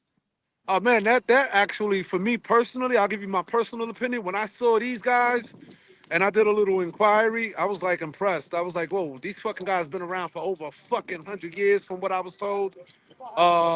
These guys got, I think, over a $300 million budget. These guys are well organized. So I felt confident, honestly. There's this white guy named Brendan, and he's my coworker, real cool dude. He approached me about 6-7 months ago, like on a covert level. Like he was like, dude, I need to talk to you. And I was like, what's up, buddy? And when he broke it down to me, like, we're putting together a union. We got to keep this on the hush. I was like, gun ho. I was like, fuck, I'm on board. I'm with it. Let's get it. And he was like, That's let's what's try to up. be a little bit, covert about this. I said, sure, no problem. And as the magic started to unfold, I was like, this dude is putting something together special. And it went global. We was all over the fucking news. Well, look, Yo, I heard his first question. Can I curse on here? We said, hell yeah. He said, I'm right at home with Midwestern Marks. you know Shout what out to you know what Midwest, we do buddy. here. Look, it's an honor to be just have our people there fighting alongside you with the Communist Party. Honestly, You know what touched my heart? Aside from the Teamsters, it was just local community people. You had that's people what's up. coming from the local community, or people coming up to us. Yeah, I heard you guys. I saw you on the news, or I saw you on social media. What can we do? It was like it just made me feel good, made me feel proud to be American. You Damn know what I'm straight. saying? You see Damn some, straight. I mean? I liked it, and it was a culmination of different ethnicities. You had white people, you had the black people, you had the Latino people. You just a bunch of fucking Americans, but it was just we were proud to do it together, and that's what made it special. Really Look, made it. Oh, one last thing, buddy. I tell you what, I've been here for a fucking year, and I kid you not, this is the first time me and my coworkers got to know each other a little bit better. You hardly have any time during the load and dock process is never, and during the dispatch meeting, you hardly have any time. So we became more closer because of this. that's good. And they keep people apart on purpose to Oh, keep forget you about from it. organizing a union. They did that to us at my job, and they still keep me isolated because I was one of the organizers at my work. They still keep me isolated from everybody else, so I can't get in their ear with the union talk again. Yeah. Uh, look, you touched on something really important, and that's the multiracial aspect of this. Like, Oh yeah. if you think like even 30 years ago, that wouldn't have happened. Yeah, well, You know, I think it was a different era back then. The definitely. evolution of philosophies, people's mentalities, cultural, discrepancies, all these type of different dynamics. It was just the way it was back 30, 40 years ago, whatever. But it's just a totally different new era now, and I'm dealing with hip hop. I'm in the hip hop industry. So I noticed that hip hop impacted the world. It brought a lot of people together. I mean, you got Absolutely. fucking people doing hip hop in Russia, Germany, India. So it's like it's a mathematical language because music is mathematic and mathematics is universal. So hip hop it unified. It really did. Yeah, it I'm a really mattered. musician Yeah. myself. I'm a musician myself. Why don't you tell everybody where they can find your stuff? Um, People can check me out at you can Google my name, SHA space N as in Nancy, the letter U, the letter K, the letter I. It's SHA space and then N as in Nancy, UKI. That's Sha Nookie. Sean Nookie. All right. Yeah, Sha Nookie or Sha underscore Nookie. They can Google that. I got a website. I'm on all the social media platforms. The worst one is Twitter. I suck in Twitter. Nobody. I want to drink a bottle of fucking Jack Daniels and jump off the Brooklyn Bridge like, fuck you, Twitter! Oh man. Fuck you, Elon Musk! But nah, I like Elon Musk. I'm not a hater. I like Elon Musk. I like a lot of people, man. Look, I respect Jeff Bezos. I'm not a hater. But dude, you're worth $237 billion. Let this thing touch your heart. You could give us a little raise, dude. If Jeff Bezos wanted to, literally, he could pay us $100 an hour, 1 week Yep. paid vacation. He wouldn't budge. Look at it. Look at it this way, brother. I'm not a hater, Jeff though. Bezos I built. respect him. Jeff Bezos built Amazon, and he did actually. He's not like Elon Musk. Like he actually worked in the beginning, but he Jeff doesn't Bezos work is anymore. great, bro. He doesn't do anything anymore. He sits back while you guys do the work, and he collects all the money from it, and that's just not right. Yeah, You well, know? look, man. Look, at the end of the day, I'll say this much, man. I think that overall, in general, when people band together and we let our voice be heard, sooner or later something's got to give because I believe in that. I mean, this is the American way, right? Absolutely. Look, we got a saying here with the Communist Party. We say, The future belongs to the working class. I'm gonna take it back The over. volume went down. I'm gonna take it back Hold over. on. I put it Yeah, on yeah. the headphones. My bad. Okay, yeah, yeah. But thank Okay. you. Appreciate you, brother. All right, Thanks, let him Gustavo. edit it. Hell All right, yeah, all right, yeah, cool, yeah. cool. That guy Thank was you. great, brother. Yeah, Gustavo was amazing. That's There's so many. I mean, I think he laid it out well. All these Caribbean workers, right? You know, the contrast between 20 degrees home and back in Jamaica, back in Haiti, back in the Dominican Republic is, 80, 85 degrees on a cold day. So just the heart it takes. Behind me, you can see the rank and file, the space heaters and the camaraderie, the community that we've been building out here. This has become my home away from home for the past 5 days. Behind me, you can get a closer image here of Jeff Bezos himself. And this has been kind of a iconic, classic gathering point here because as Gustavo was pointing out, even if there was a little bit of false consciousness on we are haters, not in the haterist sense, but in the class hate and frustration and righteousness sense of the word. Look, Especially, anybody, Christmas right here. anybody who's robbing our fellow Americans the way Bezos is, I'll hate on them all day. Exactly. And I'll just walk you through here. This is one of the entry points on Thursday. This is where the arrests occurred.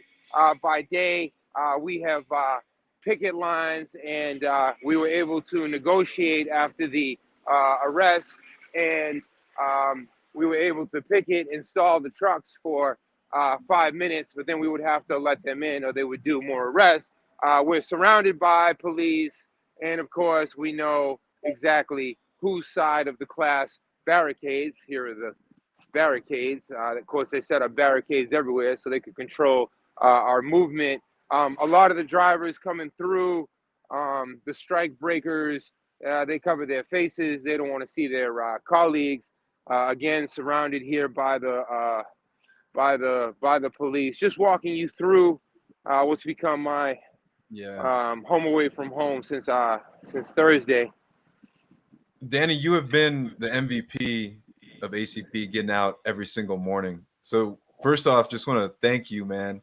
And the scenes you've captured have been so powerful too. The one that really shook me the most was that scene of the striking workers, the Teamsters getting arrested, them removing the people on the picket lines so those Amazon trucks could get out and scabs could come in, and the strike breakers and police using force to remove those people for Amazon. You saw so clearly the class dynamics and how the police in that instance served the ruling class. And it was like out of a Boots Riley. It literally reminded me of, have you guys seen that film? Sorry to Bother You. That one's like, yes, exactly. Yeah. It was exactly. Actually, you know what? I mention it in next month's Red America. Oh, nice. Yeah, I retweeted think us I too. saw that. Yeah, that was amazing. He retweeted us. I just want to show you one of my tricks because the 15-degree weather can weigh on you. So when it gets too rough on me, I take it back to the roots. This will warm you right up.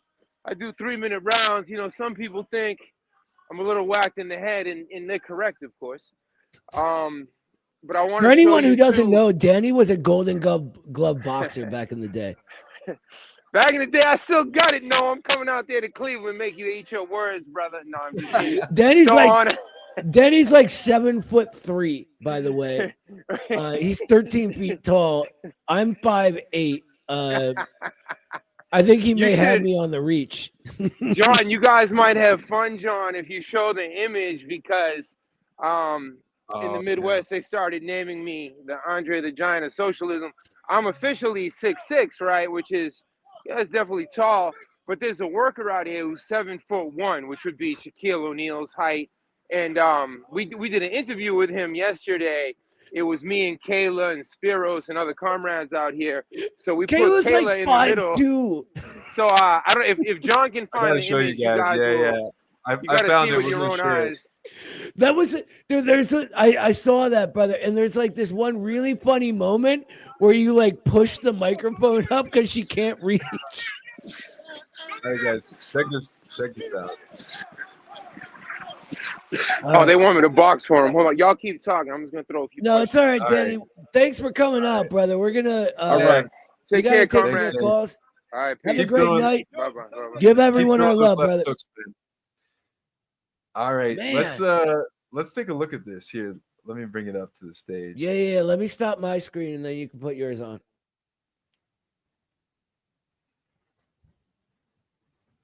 All right, here There we we go. go. This is really funny. It was a great interview too.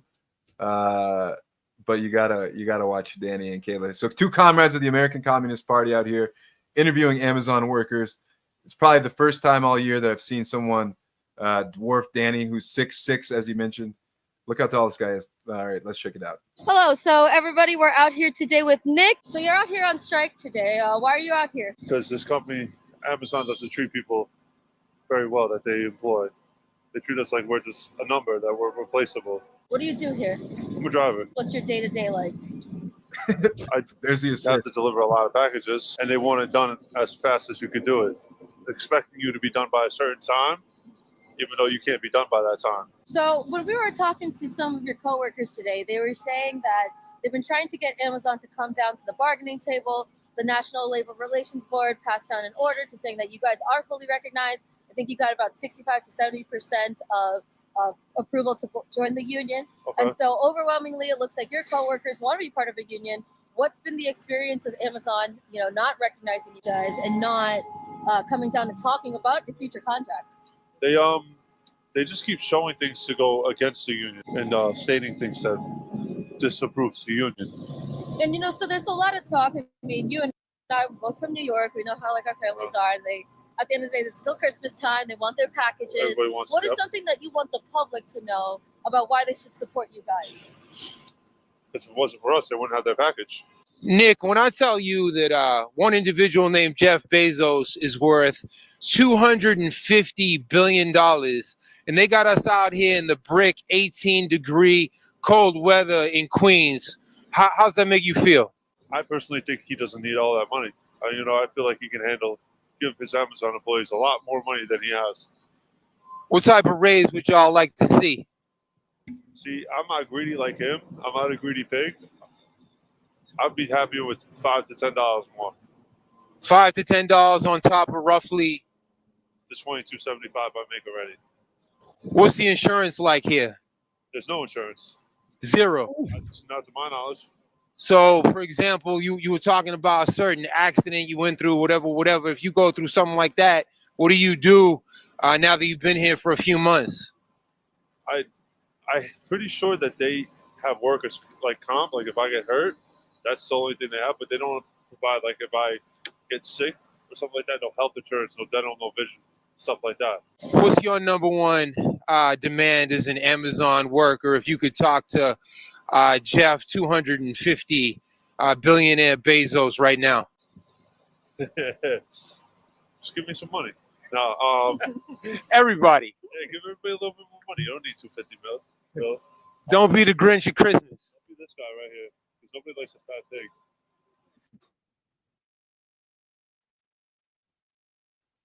Yo, John, can you take over for 2 seconds? I just got to handle something downstairs. Yeah, man, of course. I mean, yeah, you saw it right there. What these Amazon workers are asking for is just really so reasonable.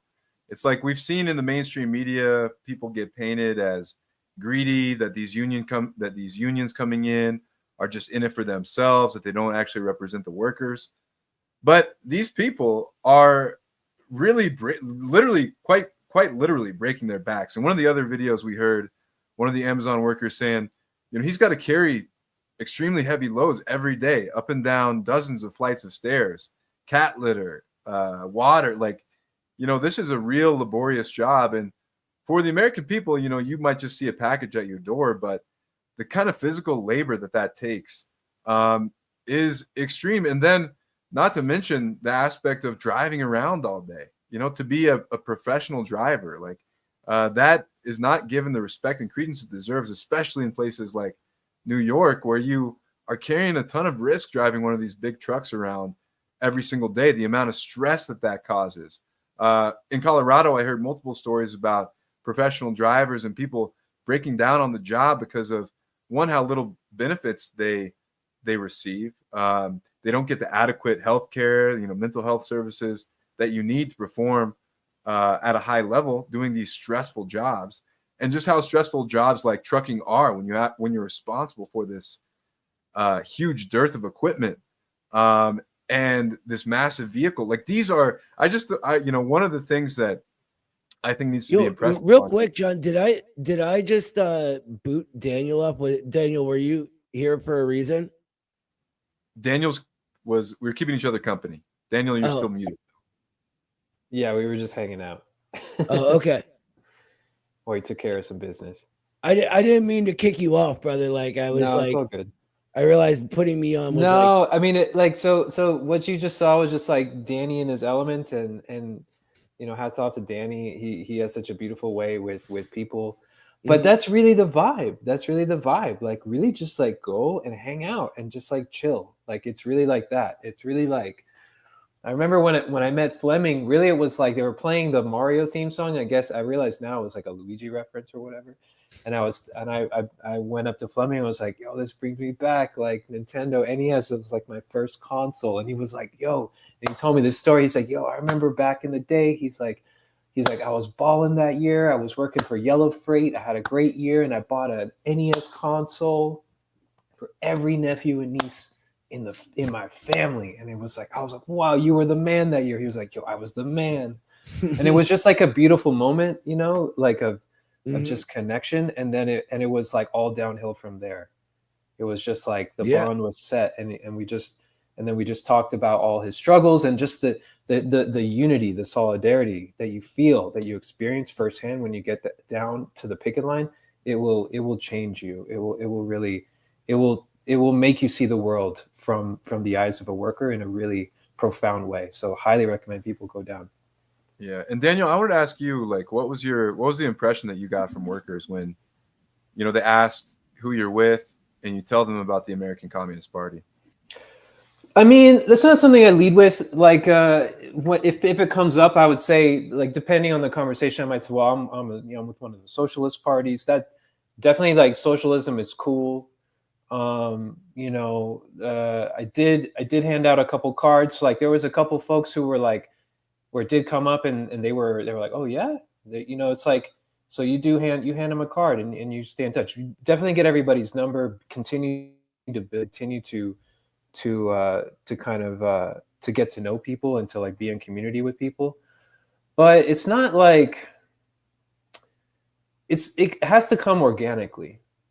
I think, like, that conversation about like, okay, well, because also as you heard, not everybody is like a hater. First of all, they don't necessarily want to come out as a hater on camera. It's not necessarily like a safe thing to say that that you have something personal against Jeff Bezos.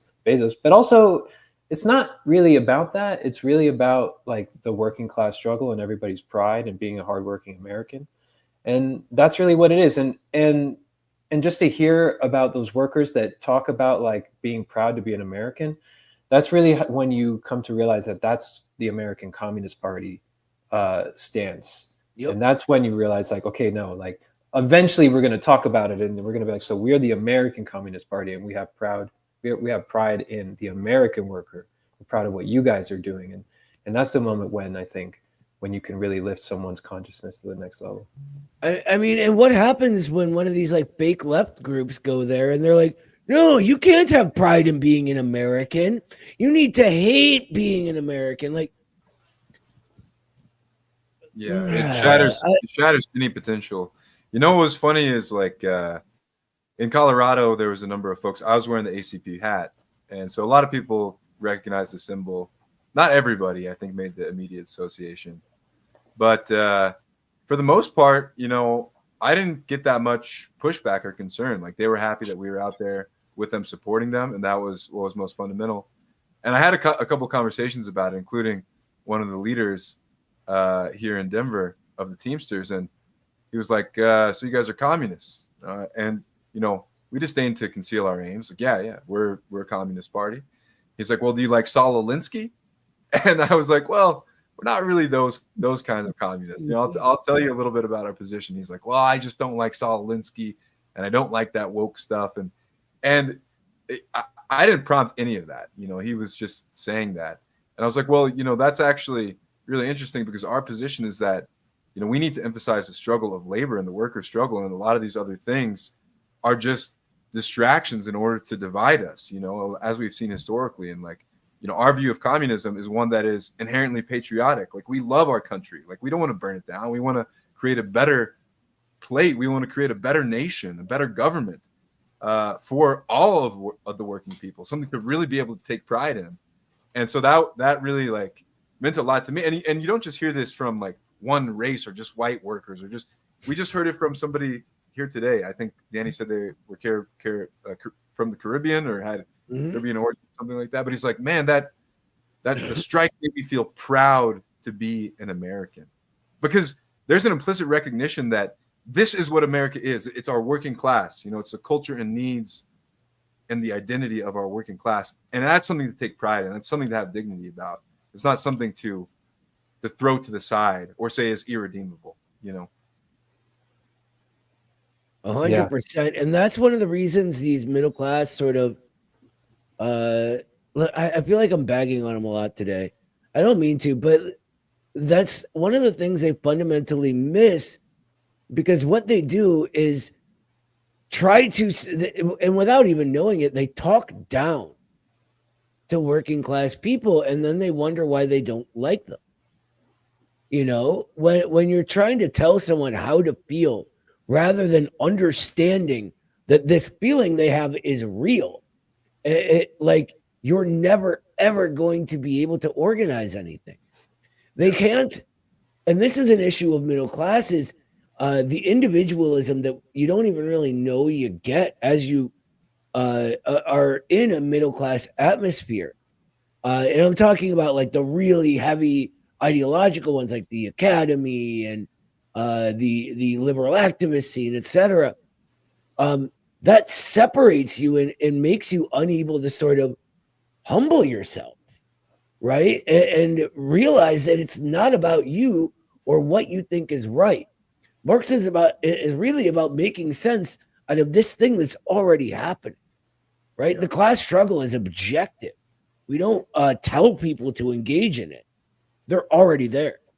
Definitely. And just like telling like people how they should feel about like the symbol like behind your back, Noah, the American flag, and like what it represents. This notion that the American flag and these symbols of our democracy inherently represent like imperialism to everybody. Now, of course, it is true. You're a person in Iraq or Afghanistan and in any number of the countries that the United States has bombed.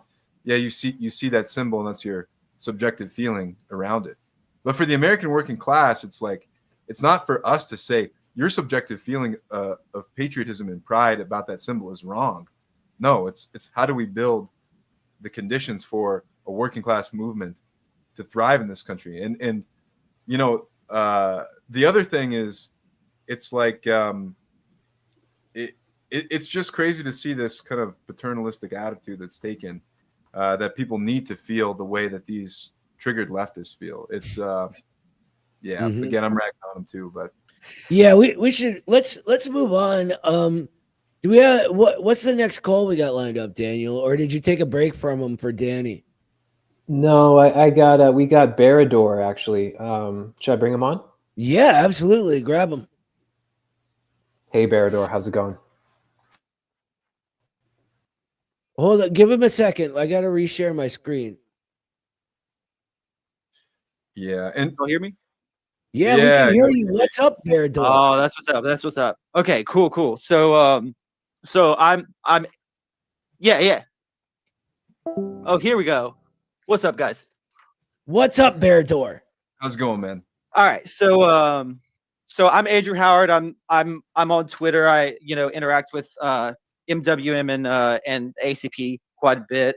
Cool. I heard earlier what Danny was saying. He was like, we're class haters, right? Like we're not haters, but we're class haters, right? Mm-hmm. Something I often try to like reiterate to people, like especially right wingers who don't really understand this, is like what you may not have gotten from interactions with like business owners and things like that is they play class politics. They see the world through a lens of class politics. Yep. And they try to convince us that we should not do the same, right? That's un-American, but they themselves do it because, of course, that allows them to get over on us, right? That's the way I see things.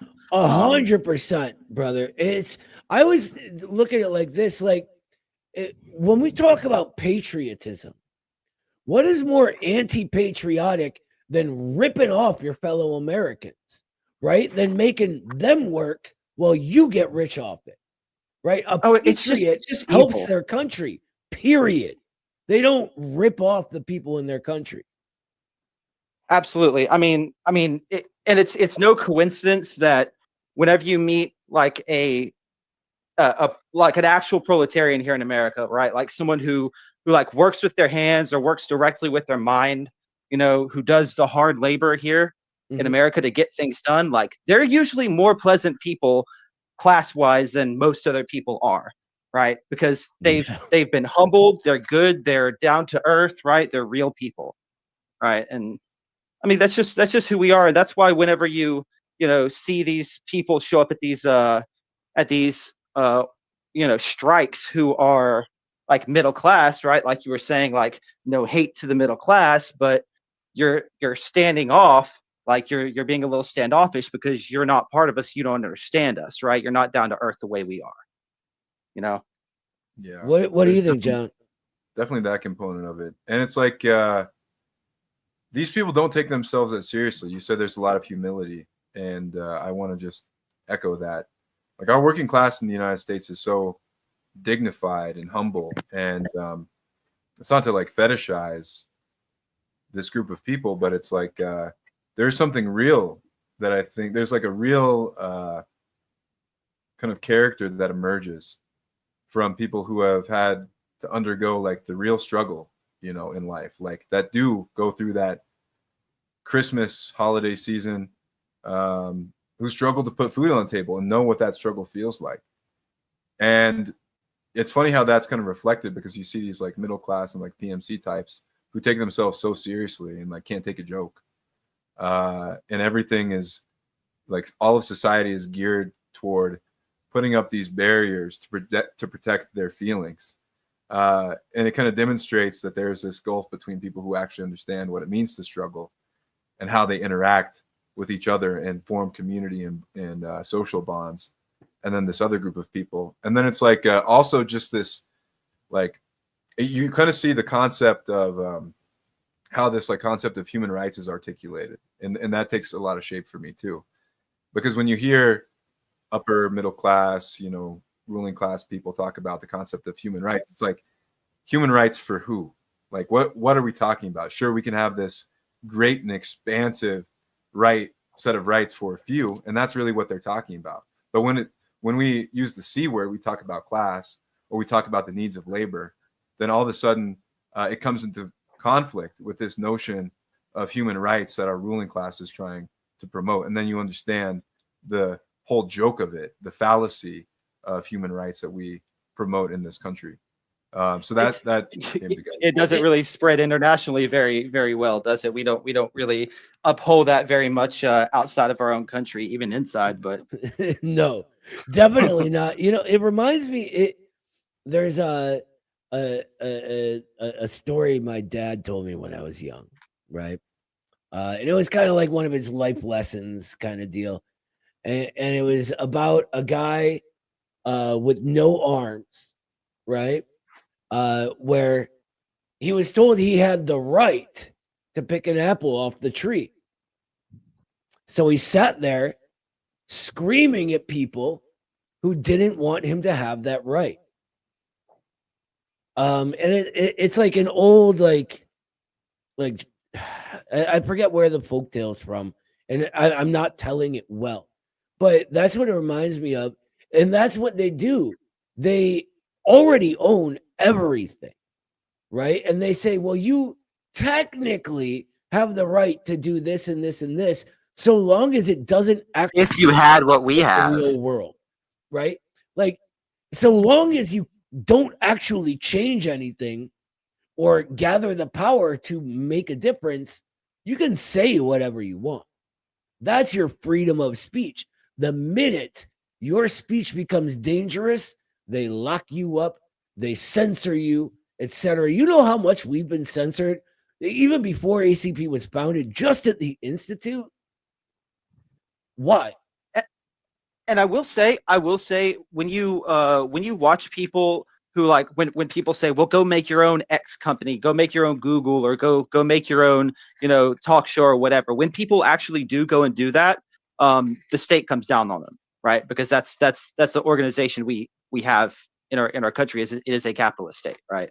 But I did want to, like, touch on a few topics here that I'm, like, super interested in. First off, I want to go, like we need to have a struggle session at the Central Committee of the ACP, because for some reason you guys and Haas are streaming at the same time, and that's need for a struggle session. Is Haas on right now? Is he live right now? Yeah, he is. Yeah, he is. He's in Ukraine right now. Like, usually, okay, that's fair. Yeah, usually we coordinate, but like it's impossible to maintain constant connection while he's overseas, unfortunately. So maybe we should wrap a little sooner than I thought, so that we're not splitting the audience in half. No, Noah has Monday afternoon staked out. That's true. It's not Monday afternoon for him though. No, it's Tuesday morning. Yeah. Yeah. So yeah, they're like 9 hours ahead. That's all right. But yeah, that's it. That's a good point. Thank you for that, brother. And I wish we had more time, but give us a call next week and we'll go over some more stuff. Yes, sir. All right. Thank you, Noah. Thank you, John. All right, Adrian. Have a great Christmas, brother. Merry Christmas. Yeah, y'all too. All right. Let's do maybe how many more do we have waiting right now, Daniel? I know you do them in like block. We got like one or two more. All right, let's do one in a bit. If it's quick, we'll do a second. Okay. Otherwise, I mean, because we're over 2 hours anyway. Yeah, I know it's getting late. Family time takes priority. Precisely. What's up, Keith? Keith. Oh, great Hello. show tonight. Thank you so much. Thank you, What's up? What do you got for us? Just a second, I got to mute the actual show here. There now it's much better. Cool. Okay. Yeah, great show. I really love that special guest, talking about the Amazon strike. And, I've got a part-time job and you're treated like a machine. And it's really been a good show to kind of echo, about everything that's going on. Mm-hmm. Now I got to unmute you. Sorry, Haas is in Russia right now, not Donbass. My bad. Go ahead. Oh, so you haven't heard me yet? No. Go ahead. You're live. Okay, that's cool. Okay, yeah, great talk. About being treated like a machine, and if Amazon, if Bezos could just have a department, called employee welfare and give a shit, maybe things could be different. But we know better. This is exploitation. This is the continual struggle of, the dictator of the proletariat not making decisions and letting other people take advantage of them. So anyway, great show. Thank you so much for the kind words, Keith. Yeah. And myself, I've been reading Capital, to echo your earlier discussion about like what books to read and everything. When you start encountering the false gods of Marxism, it's really nice to just pick up the old guy and read about him bitching. Couldn't agree more, brother.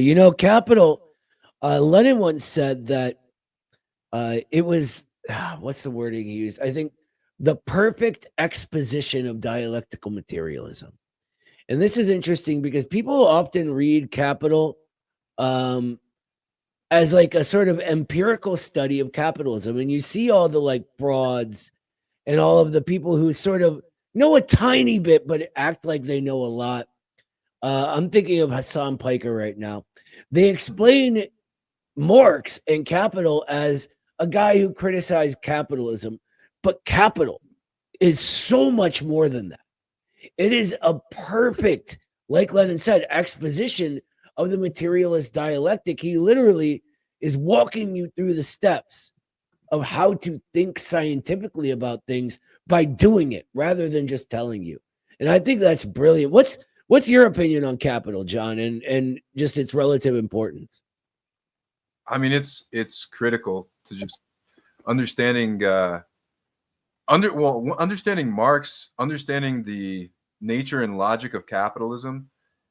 It's so critical, and it still has tremendous explanatory power today. And I think Capital Volume 3 is really interesting. You know, Marx actually didn't complete Capital Volume 3, and Engels had to fill in a number of pieces. But just kind of understanding this dynamic and how capitalism develops, it's very critical. And then you realize kind of what I was saying earlier, and I was using terminology that Marx wasn't using when I was talking about how we have a socialist economy that is socialism for profit. But you see, like, in capital in its totality, and I'm trying to just figure out the best way to sum this up, that the real barrier of capitalist production, all of the efficiency that it creates, becomes capital itself. And so it's this, it's not this like kind of dogmatic or narrow view that capitalism is this particular system, but as Noah said before, it's dialectics. It reveals a system of development of capitalism and how it creates its own contradictions that are necessitated to be overcome by socialism, by a true socialism, people's socialism, and a dictatorship of the proletariat, as our caller said. Yeah, I mean, it's tremendous. It's extremely dense, and it requires, a lot of study and close attention to really kind of glean some of these fundamental concepts. But it does. Look, I think, and here's the thing: I've been going back and forth with the class on capital. It's really, really dense and profound. I wish I had the money to just take a year off of work, right, and just get a class together and just go through everything, because it would be great. Unfortunately, I have a family to support, so we can't do it. But Keith, thank you so much for your call. We hope you have a Merry Christmas, and we'll talk to you next time, brother. And we'll just do. wanted We'll do. to Hang in there. Thank you, Keith. And just so like one more note on Keith, because I've been thinking about this a lot lately. It's like one of the things that we run into from our detractors, particularly people who describe themselves as capitalists, is that, communism is this old and outdated system, and we need a dynamic system that innovates, and we need to capture people's imaginations about the future, all this stuff. But it's really socialism. It's really this idea of communism that will do that, because we need to reveal to people that the fact that these corporations, these massive monopolies and financial institutions chase profit as their final and fundamental incentive is actually a barrier to the development of production, to achieving this next stage of human civilization and productive relationships that actually are what the good and virtuous futures, future conceptions of humanity look like, that aren't dystopian and just totally immiserated and tyrannical. Like that, socialism can provide us that. People need to understand that. Yeah, and it's sort of what we were talking about earlier, that the why we need a correct Marxist understanding of form and content, and universal in particular, because people sort of they go on these sort of half-heard, vague misconceptions of things they've heard on the internet, on Reddit, in their Discord server, wherever, and you get people who think who run around saying abolish the family, as if Marx and Engels weren't talking about how capitalism had decayed family structures, and literally wrote that it turned women into prostitutes, and said that only by overcoming capitalism can you remove that economic structure that forces this to happen, that you could have true monogamy. And that's literally the words Engels used, was true monogamy, that people can get married for love rather than some economic reason. Who's our last call of the night tonight, Daniel? We got West Country Commie, our comrade across the pond. in the UK. West Country Commie, what's up, brother? Hi there, Manila. Good to be back on the show. Great to have you back. Say hi to John too, though. He's here tonight too. Yeah. What's Hi there, up? John. How's it going, West Country Commie? Not bad. Well, finished work about an hour ago and had to be officially on Christmas holiday now, so I'm feeling really nice. Hell yeah, that's what we like to hear. Congratulations. Oh yeah. So what do you got? Yeah. Well, hopefully not too much of a long question, but I was just curious if the ACP had any policies over towards a unified Ireland. Because reason for mentioning this is because I was actually recently 2 weeks ago in the occupied 6 counties for the first time, checking it out, and I have to say, as a British communist, this is something I would love to see, like up there with a unified Korea, just the end of full British occupation of Ireland, finally. You want to take it, John? I mean, look. I'll admit this isn't my forte, and I think that when it comes to the development of what it looks like across the pond, what your situation in government looks like across the pond, that's fundamentally a question that you all have to answer. So I don't want to weigh in or give any kind of clear directives on that. But I will say that as a general principle, as we move forward in this effort to unburden the world, and I'm not going to use Kamala Harris's language. I'm sorry. No, I say unburdened, and that's immediately where my mind goes. But as I we like move that to, you called her Camel Harris. dude, I do that all the time. People are like, "Are you purposely mispronouncing your name?" I'm like, "No, that's another kind of like instinctual like way camel. to pronounce the spelling." Like she does but look I a little digress. like a camel if you think about it. She does. But here's the thing. I think that when we move to remove this financial parasitic ruling class, what we'll inevitably see is the reconstitution of society, civilizations, communities among their kind of organic lines of development. And so to the extent that that's true, in the case of the islands, I support it, wholeheartedly. And I think that a lot of times these jurisdictional lines are drawn, as is the case, I believe, with the United States and Canada, as a way to continue a form of control that is not sovereign, that is not rooted in the communities in the nation itself, and where you can divide people based on, class, when you can divide them based on superficial characteristics. Then that's a huge benefit to the ruling class. But that's all I'll really say on that. Let me say this. This was given to me by a very dear friend of my father's. And if you're familiar with Irish independence, you know what that is. He lives here now, but he was very, very involved. So I will just say freedom for Ireland, and freedom from imperialism, and freedom for America are all connected.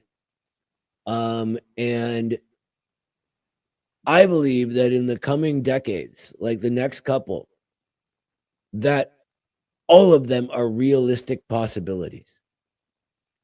And yeah, that's it. Free Ireland, right? Yeah. It's a 16 counties, I believe, right? Yeah. 6 still under British occupation right now. Hopefully not for much longer. Well, it's 16 counties in all of Ireland, if I remember correctly. My mom's family are actually from Cork. I always talk about my dad's family who are from the Soviet Union, but yeah, my mom's family are from Cork. And so we have some pretty deep roots over there, but fully believe in all 16 counties being free. The ACP does not have an official position, but it's basically the default Marxist position. Yeah, that's all right. I mean, I was just curious though, because given all the Irish Americans out there, I mean, it's something that's good to know. Oh, my wife is texting me, telling me my math is terrible. Yeah, it's 26 plus 6. I'm stupid. Anyway, and someone's actually in the chat correcting my math too. I don't know where I got 16 from. Maybe I don't know. It doesn't matter. But either way, thank you so much for your call, West Country. You are awesome, and I hope to talk to you in the new year. Yeah, hopefully me too. I mean, it's always good coming on here, and hopefully I'll try and keep things nice and slow. Awesome. Yeah, please do, Thanks. because I'm a stupid American and I can't understand the fast talking. Yeah, that's all right. I'll work on it anyway. All right, brother. Take care and Merry Christmas. Yeah, and Happy New Year to you. Thank you. Happy New Year, man. 2025. 1 year 20, closer. look, 2025 is going to be the year of the Communist Party.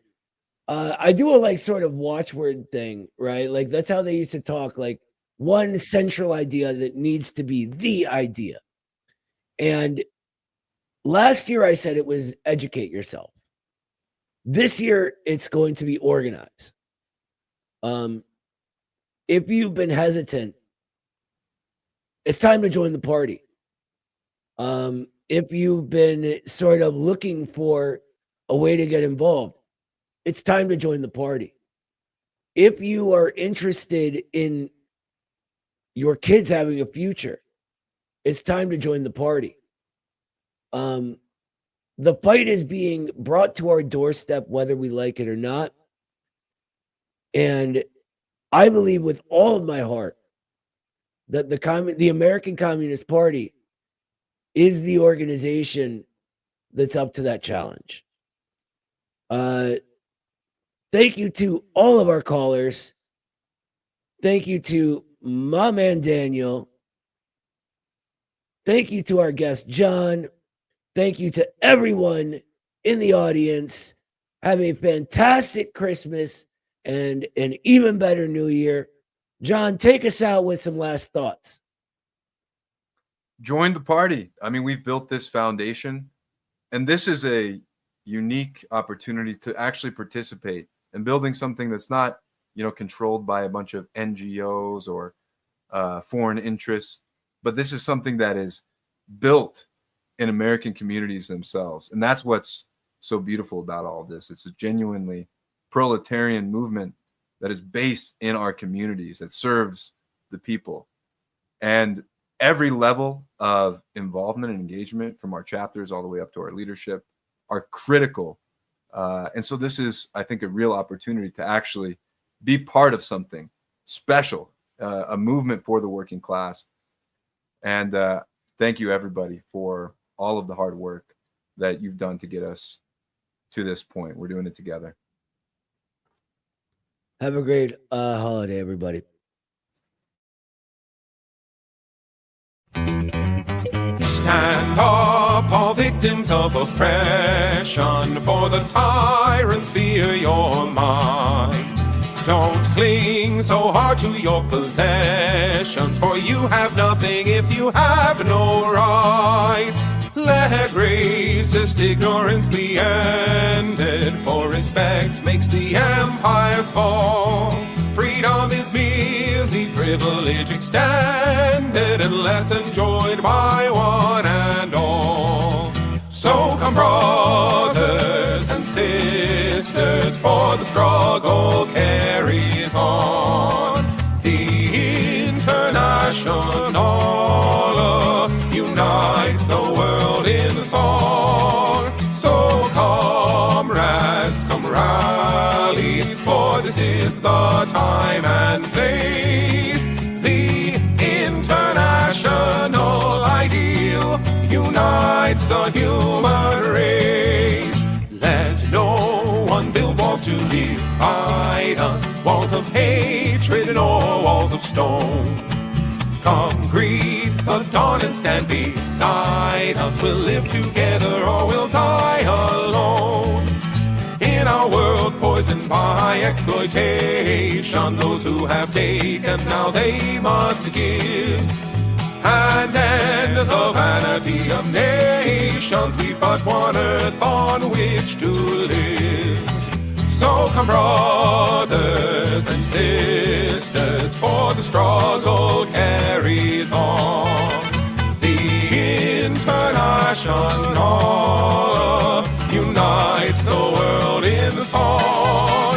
So comrades, come rally, for this this is the time and place. The international ideal unites the human race.